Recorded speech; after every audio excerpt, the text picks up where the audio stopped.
I was working at a financial firm in New York City with a bunch of very smart people, and I had a brilliant boss I much admired.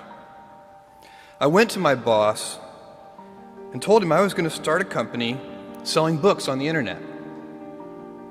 He took me on a long walk in Central Park, listened carefully to me, and finally said, "That sounds like a really good idea, but it would be an even better idea for someone who didn't already have a good job." You can have a job, or you can have a career, or you can have a calling. And if you can somehow figure out how to have a calling, you have hit the jackpot, because that's the big deal.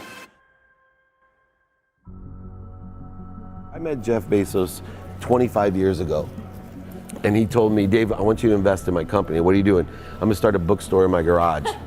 "Okay, and I'm gonna put it online. People buy online, and I'm gonna ship out of my garage.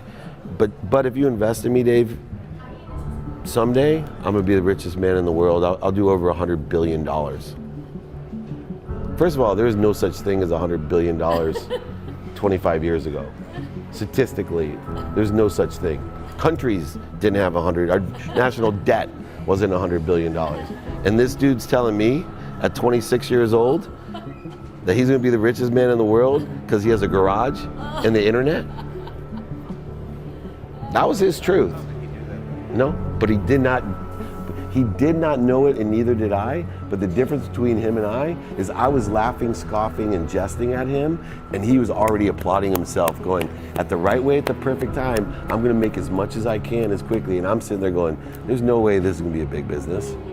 Do something you're very passionate about, and don't try to chase what is kind of the hot passion of the day. Seen in that light, it really was a difficult choice, but ultimately, I decided I had to give it a shot. I didn't think I'd regret trying and failing, and I suspected I would always be haunted by a decision to not try at all. After much consideration, I took the less safe path to follow my passion, and I'm proud of that choice.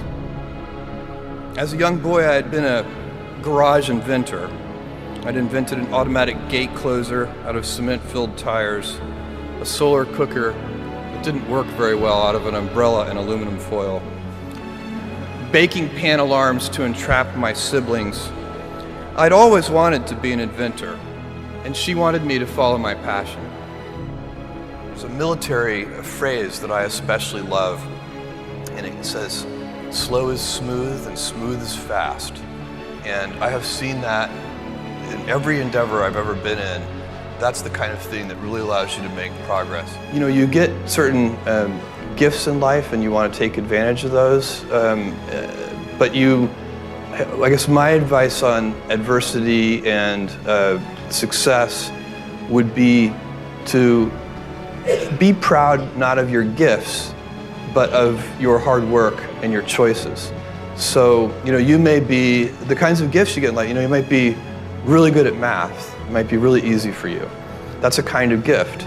But practicing that math and taking it to the next step, that could be very challenging and hard, and take a lot of sweat. That's a choice. You can't really be proud of your gifts because they were given to you. You can be grateful for them and thankful for them. But your choices, you choose to work hard. You choose to do hard things. Those are choices that you can be proud of. You can choose. We all get to choose our life stories, and it's the choices that define us, not our gifts. Everybody in this room has many gifts. I have many gifts. You can never be proud of your gifts because they're gifts. They were given to you. You might be tall, or you might be really good at math, or you might be extremely beautiful or handsome, or there are many gifts, and you can only be proud really of your choices because those are the things that you are acting on. And one of the most important choices that each of us has, and you know this just as well as I do, is you can choose a life of ease and comfort, or you can choose a life of service and adventure. And when you're 80, which one of those things do you think you're going to be more proud of? You're going to be more proud of having chosen a life of service and adventure. There's never been a better time to be alive.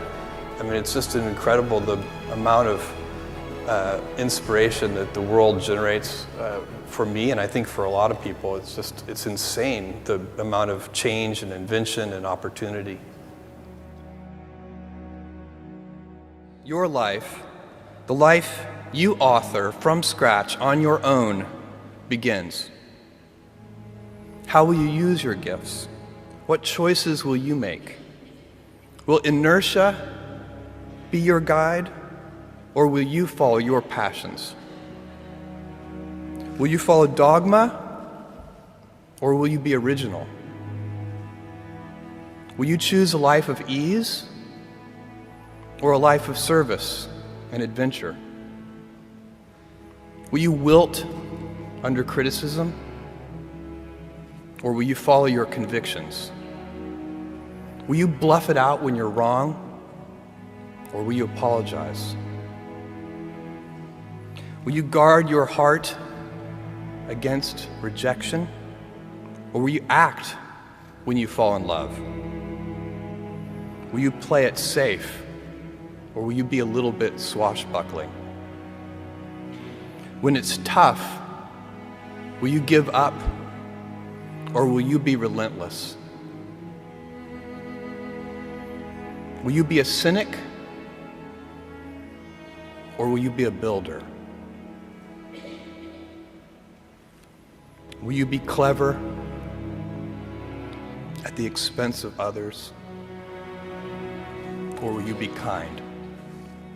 Every time you figure out some way of providing tools and services that empower other people to deploy their creativity, you're really onto something.